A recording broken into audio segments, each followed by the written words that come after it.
Hi, I'm your host Vasco Duarte. Welcome to the Scrum Master Toolbox podcast, where we share tips and tricks from Scrum Masters around the world.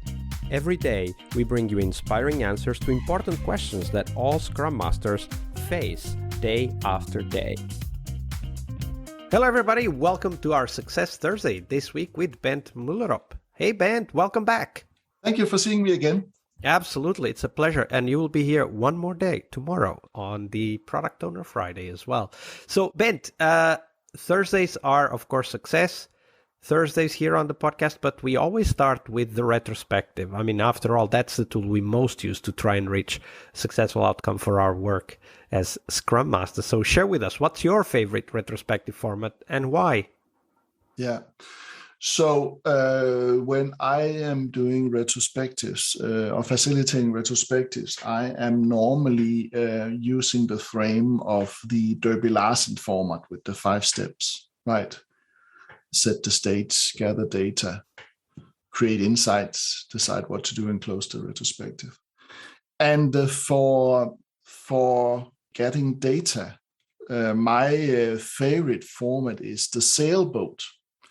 So the Sailboat, how that works is that normally on a poster I draw a sailboat, and I also have a bias towards sailboats. I'm a sailor myself. I draw a sailboat, and I draw that on the sea, of course. I draw it with a small cliff under the water and other things as well. And then I ask the team members to focus on several things here when they're doing their silent brainstorming. I ask them to focus on what is the wind that is moving us forward, right? So what examples do we have that about moving us forward when we work as a team? I also draw like an anchor in a chain that is kind of being dragged from the sailboat, and as they ask them to say, well, what are the things that are holding us back? So what are the things that are causing friction for us? I mentioned that I also draw like a cliff under the water that the keel can hit, and ask, okay, what are potential risks that we might face if the keel hits the cliff? That would be bad for the sailboat. I often also draw like treasury chest down on the bottom of the sea and say, what are the hidden treasures we have in our team? And I often also draw a person who stands on the deck throwing boxes overboard and asking, what is it we want to get rid of? So I think I'm a firm believer in that if you do the same thing every time you do retrospective, then it becomes a little boring, right? A little mechanical. But I like to do something that is very inspirational and also a little playful. And I think this metaphor here of the sailboat is a good way to helping people open up their mind and thinking of what are the different challenges and possibilities we have in a retrospective. So that's my favorite one. Absolutely. And the idea of making it inspiring and playful is very much in line with allowing people to stop being worried about what's shared, but rather focus on how we are as people and how we relate to each other. Because at the end of the day, a team is the product of the interactions between the team members. Exactly. Bent, of course, we do these retrospectives because we want to help the team succeed and because we want ourselves to reach a successful outcome of our job. So share with us, what's your definition of success for a Scrum Master? I think that the success for a Scrum Master, and I actually also think that counts for an Agile Coach. And to be honest, after many years, I am still in doubt on where is the border between being a Scrum Master and Agile Coach. But that's another discussion. I think that the success of a Scrum Master is that the team will be able to excel without the Scrum Master. Right. So the success of a Scrum Master is to enable team members to be able to be successful. And that leads to some of the challenges of being a Scrum Master, right? Because sometimes I hear, well, we cannot afford a Scrum Master because that person doesn't do anything, right? And how do we evaluate where either a Scrum Master is successful? Now we need to put up some incentives and some KPIs on that Scrum Master. And that can be really hard when it's somebody who is there to serve the others.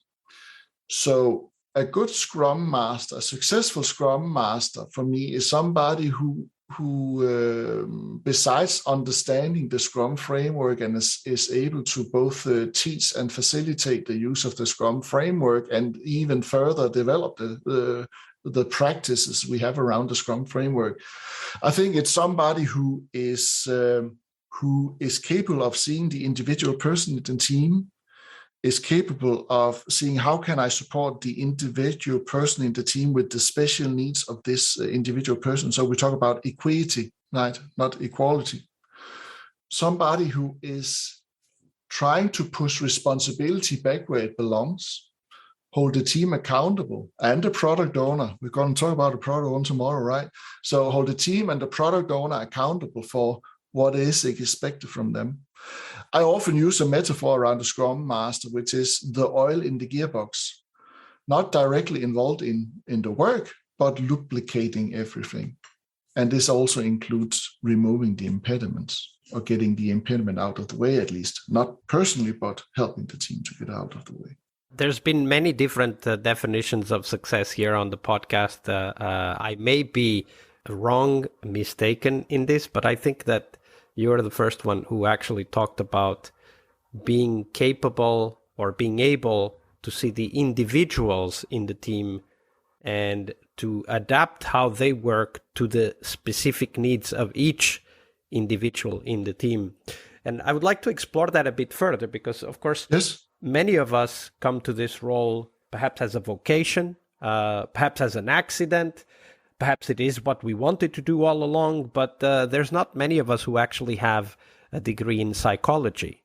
So as Scrum Master, you probably have a lot of tips on how you have been able to see that difference between the individuals in the team and adapt your work to each of the individuals rather than take the team as a single entity.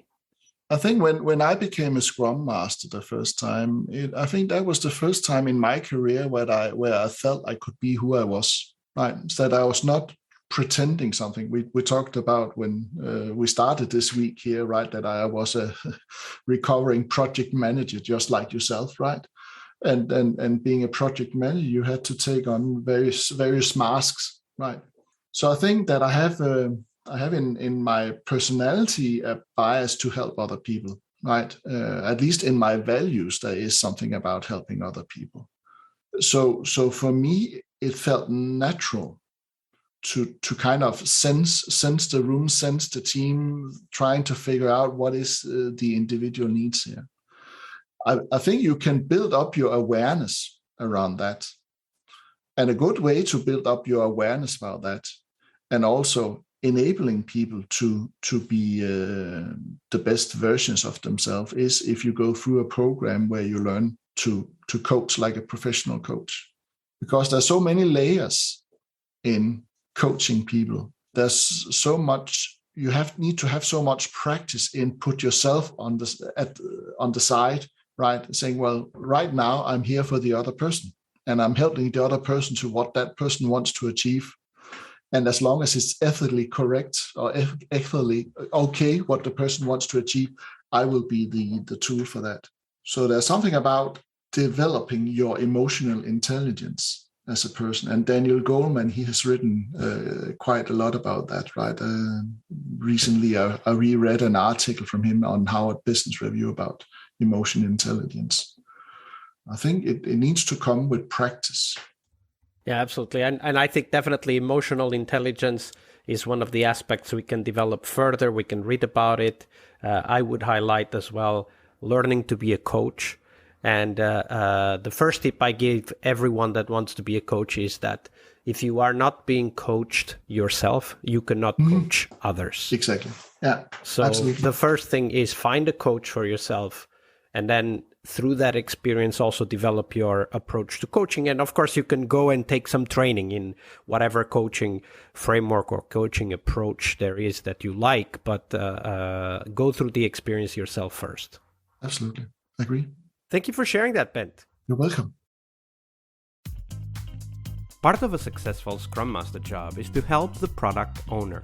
Tomorrow we explore that critical role in Scrum, the product owner role, Tune in to learn about product owner anti-patterns, what you can do to help the product owner, and a real-life example of what a great product owner is and what made it so, tomorrow on our Friday Product Owner episode. See you tomorrow.